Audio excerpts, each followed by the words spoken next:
Il voulait aller au contact, il a continué d'ailleurs à aller au contact. Le chef de l'État qui était en déplacement dans la Drôme à la rencontre des professionnels du tourisme et de la restauration.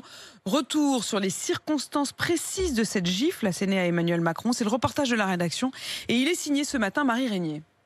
Il est 13h15, le chef de l'État est remonté dans sa voiture après la visite, mais décide soudainement d'en redescendre pour aller saluer un groupe de personnes massées derrière des barrières.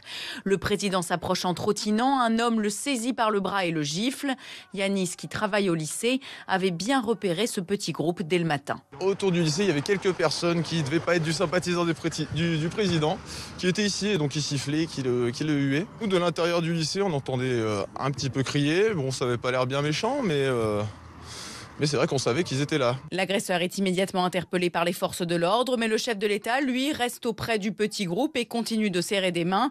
Mireille Clapeau est députée de La République En Marche de la Drôme. Elle était présente aux côtés d'Emmanuel Macron. Il nous a montré qu'il sait faire preuve d'une grande résilience, d'un très grand sang-froid, qu'il sait mesurer le risque en disant, bon là il y avait un individu, mais sans doute ça ne va pas reprendre, la sécurité maintenant est renforcée et je ne vais pas sacrifier ce contact avec les habitants, et il a bien fait. Le chef de l'État lui-même relativise cet événement quelques heures plus tard, le qualifiant de fait isolé.